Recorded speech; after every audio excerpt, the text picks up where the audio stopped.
ओम गुरुर्ब्रह्मा गुरुर्विष्णु गुरुर्देव महेश्वर गुरुर्साक्षात् परम ब्रह्म तस्मै श्री गुरुवे नमः।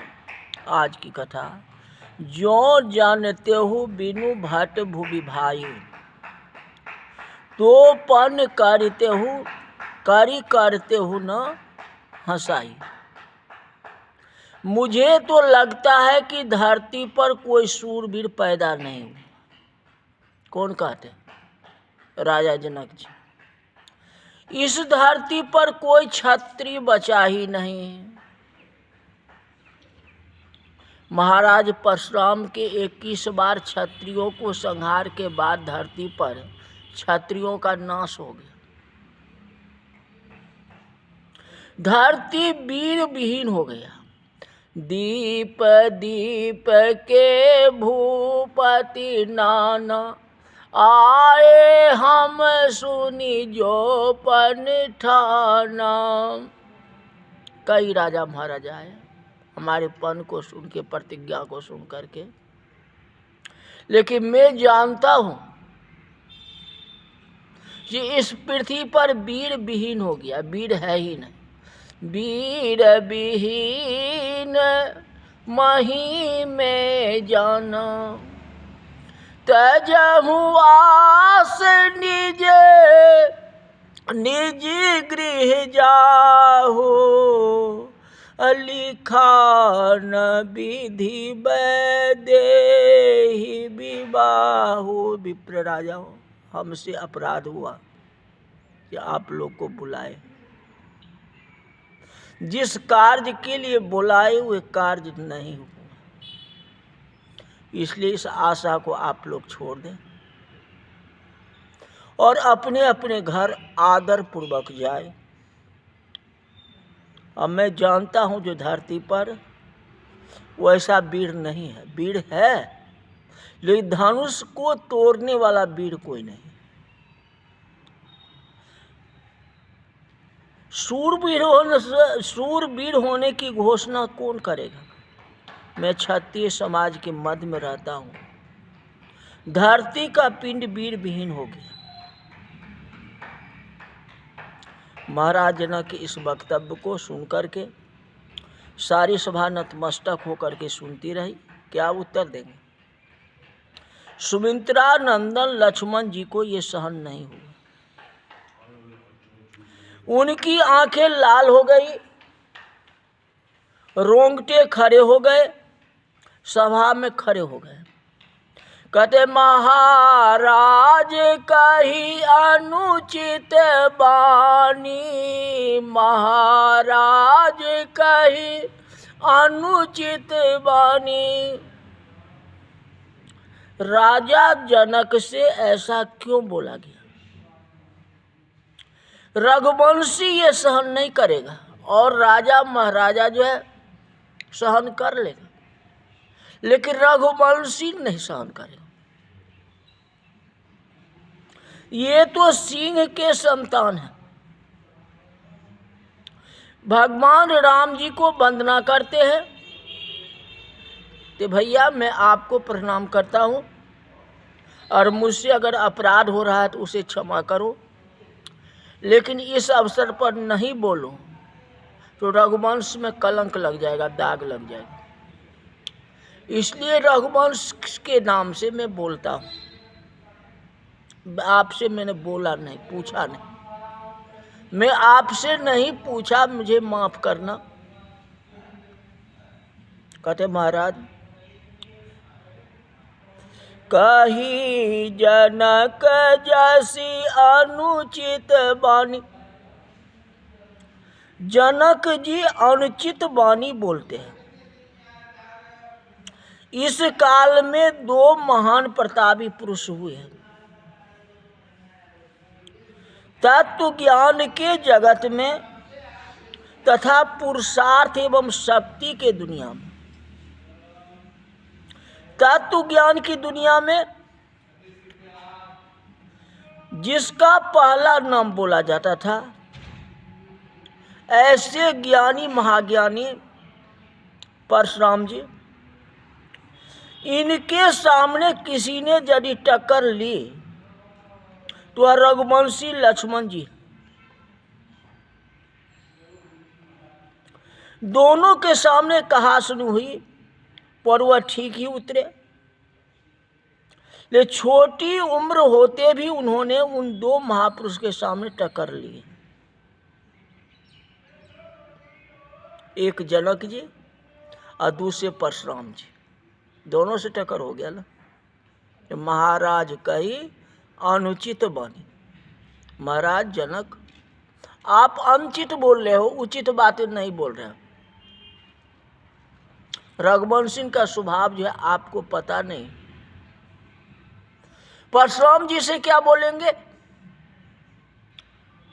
जो परशुराम जी, यहाँ कुम्हर बतिया को नहीं, जो तर्जनी देख मर जाए, यहाँ कुम्हर का बतिया नहीं।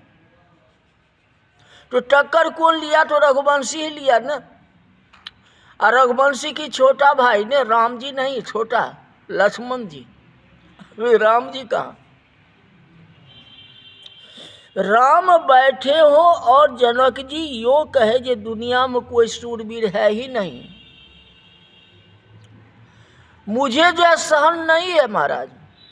महाराज कई अनुचित बानी। ये जनक जो है सो अनुचित बोले। राजा जनक विवेक को छोड़ के निवेदन कर रहे हैं, ऐसा कहते हैं धरती पर कोई शूरवीर नहीं है। भैया आप आज्ञा दो तो मैं दिखा देता हूं इनको। जो तुम्हारी अनुशासन पावो, अखंडुक इव ब्रह्मांड उठावो। राम जी, यदि आपका आदेश मिले तो ब्रह्मांड को गेंद की तरह ऊंचा कर दो।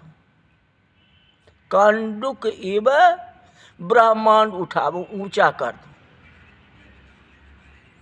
और कच्चे घड़े को जैसे फोड़ डालते हैं वैसे ब्रह्मांड को मैं चूर चूर कर देंगे, चूर चूर कर दो।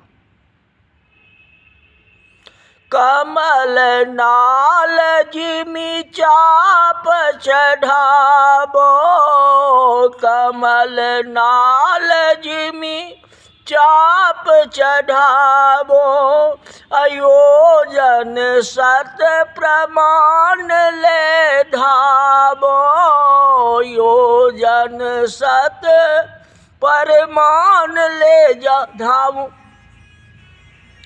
आप मुझे आज्ञा दो तो कमल की डाली की तरह धनुष को चढ़ाऊं और 100 योजन पर्यंत इसे उठाए हुए दौड़ जाऊं। ऐसा आवेश में लक्ष्मण जी बोल पड़े। कहते फिर भी उनमें कितनी सावधानी थी। बोले अभिमान में नहीं बोले। मैं अभिमान के साथ कहता हूं, इसको गेंद जैसे उठा करके 100 योजन में चले जाऊं, दौड़ जाऊं। मैं अभिमान में नहीं कहता हूं। तब प्रताप महिमा भगवाना, तब प्रताप महिमा भगवाना। ये सब आपकी महिमा है प्रभु, आपकी कृपा से सब काम हो रहा है। भैया आपके कृपा से सब काम हो रहा है, मैं नहीं बोल रहा हूं, आपकी प्रताप है। कई लोगों को लक्ष्मण जी का यह वाक अच्छा नहीं लगता, ये ऐसे क्यों बोले। रामचरितमानस के चिंतक भी इसकी चर्चा करते हैं कि लक्ष्मण जी इतना सारा उग्रता में बोल उठे, इतना क्रोध में बोल उठे। कोई राजा महाराजा क्रोध में धनुष को उठाने के लिए नहीं गया, ये इतने क्रोध में क्यों आ गए जो गेंद की तरह धनुष को उठा के 100 योजन तक दौड़ जाऊं। इसका अर्थ ऐसा होता है कि सीता जी राम से विवाह करने वाली थी और उनके बीच में लक्ष्मण जी आ गए कि भैया तुमसे पहले मैं ही उठा करके 100 योजन भाग जाऊं तो मैं सबसे बड़ा वीर हूँ। हाँ, पहले मैं ही विवाह कर लूँ सीता जी से। ऐसा नहीं, यह जरा अविवेक है। नहीं, लक्ष्मण जी ऐसा ही मानते हैं कि धनुष तोड़ने के बाद सीता जी समर्पित हो। ऐसा किसने कहा? यहां सीता समर्पित की बात है ही नहीं। ये धनुष तोड़ेंगे तो सीता से विवाह कर लेंगे, लालच वाली बात है। यहाँ कोई लालच नहीं है कि मेरे को सीता जी से विवाह हो जाए, या लक्ष्मण जी को नहीं मन में हाँ ये हमारी भाभी बन जाए, ऐसी वाली बात नहीं है। यहाँ तो धनुष टूटने की बात है, धनुष यज्ञ को सफल करने की बात है। जो राजा जनक जी ने प्रतिज्ञा की है तो धनुष यज्ञ इनका जो है सफल हो जाए। जैसे विश्वामित्र जी की यज्ञ की रक्षा किए, वैसे जनक जी की यज्ञ की रक्षा करनी। तो यज्ञ की रक्षा कैसे होगी? अगर कोई नहीं तोड़ेगा तो कोई तो तोड़ने वाला होना चाहिए ना,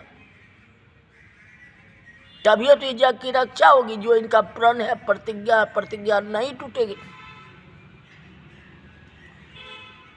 अब कहोगे सीता जी का विवाह, आखिर रखा तो गया सीता जी का विवाह। तो आप जानते हो सीता जी का विवाह तो जो अशोक वाटिका में भी हो गया, क्योंकि स्पष्ट लिखा जे आसे कही फिरी चितई तेहि ओरा, हसिए मुख शशि भय नयन चकोरा। तो विवाह तो उसी समय हो गया। लक्ष्मण जी के नजर में शादी की तारीख तो पुष्प वाटिका है, जहां राम और सीता जी की पहली बार मिलन हुआ था, मिले थे, वह थी। उसमें लक्ष्मण जी कहते कुछ नहीं था। राम और सीता दोनों के सिए मुख शशि भय नैन चकोरा, तो चकोरा तो उसी समय हो गया। तो भगवान राम ने तो लीला की, लक्ष्मण नहीं हुआ। लक्ष्मण जी कहते फिर मैं दूसरी बार दिखा देता हूं। आपने देखो, लेकिन सीता जी तो नहीं देखी है। सीता जी को देखनी है ना, इसलिए उनको लता भवन से प्रकट कर दिए। लता भवन से प्रकट भये ते ही अवसर दो भाई। फिर दूसरी बार भी तो दिखा दे, एक ने 2 बार दिखाए। तो यहाँ शादी की बात तो है ही नहीं, विवाह की बात ही नहीं है। प्रसंग जो है धनुष तोड़ने की बात है। रामायण में राम ब्याह के लिए 3 मत है। लक्ष्मण जी के मत अनुसार धनुष टूटे फिर लगन हो, यह तो जानकी जी की घोषणा है या जनक जी की, जो है धनुष टूटेगा तो विवाह होगा। सीता जी के राम के साथ ब्याह पुष्प वाटिका में हो गया, धनुष टूटने की कोई बात ही नहीं। विश्वामित्र जी मानते हैं जो धनुष टूटे तब जानकी का विवाह हो। इस प्रकार लक्ष्मण जी धनुष के साथ राम सीता का विवाह नहीं जोड़ते। ये दोनों अलग ही का है। विवाह करके इकट्ठे करने पड़े। अतः लक्ष्मण जी कहते हैं जो धनुष लेके 100 योजन तक दौड़ जाऊं, तोड़ू नहीं। अगर लक्ष्मण जी तोड़ देंगे तब तो लक्ष्मण जी के साथ विवाह होगा। लक्ष्मण जी कहते नहीं, जो अधिकार जिसका है उसका है। धनुष कौन तोड़ेंगे? तो भैया राम जी तोड़ेंगे, दूसरा मैं नहीं तोड़ सकता हूँ। मैं इसको लेकर के दौड़ सकता हूँ, एक स्थान से दूसरे स्थान तक ले जाओ और फिर यहाँ आकर के मैं रख दूंगा।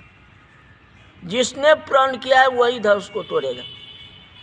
तो बड़े भाई है तो छोटे भाई का क्या अधिकार है? लेकिन इतना तो करके दिखा सकता हूँ, जैसे धनुष को तोड़ के मैं भागता हूँ और हमारे यहाँ से भगवान भैया हमारी छीन ले, राम जी छीन ले और धनुष को तोड़ दे। ये बात, ये तो दोनों भाई की कौतुक है, यही बात है। इसीलिए यहाँ लिखा गया जो जन सत प्रमाण ले धावो।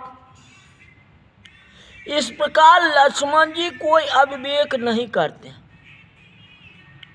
और आगे इसमें भी अपनी अपराध को मान लेते हैं। जो न करो प्रभु पद सफत, अकर न धरहूँ धनु माथ।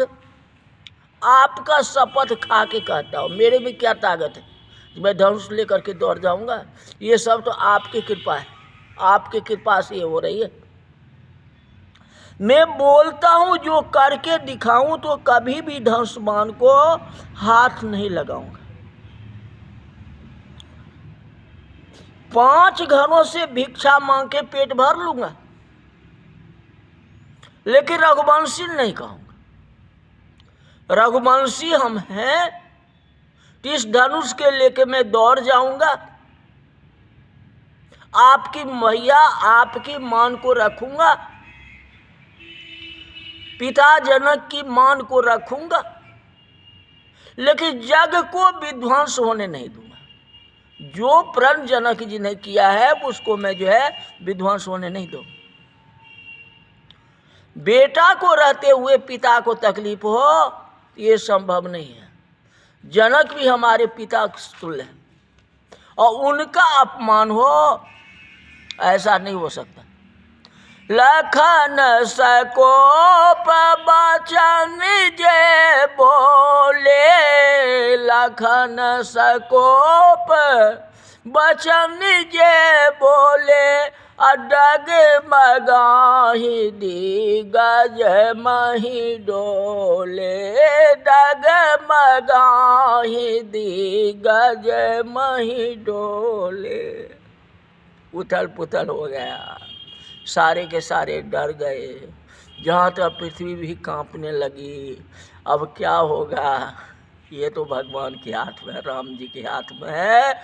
जो कथा कल कहेंगे नया साल में, नया साल में कहेंगे, पुराने साल में नहीं है। पृथ्वी अस्थिर हो जाएगी 2024 में। जो भी आप लोग की कमी है ना, जो कमी है, दुख सुख है, सबको भगवान बांट लेंगे, भगवान अपने हाथ में ले लेंगे। आप लोग का भी सुखी जीवन हो जाएगा नया साल में। तो नया साल में लक्ष्मण जी का उत्तर प्रत्युत्तर होगा। आज यही है, यही रही कथा। और कल जो आज्ञा मिल जाएगी धनुष तोड़ने के लिए भगवान राम जी को, चिंता मत करो, विश्वामित्र जी बोल देंगे। बोल रामचंद्र भगवान की जय।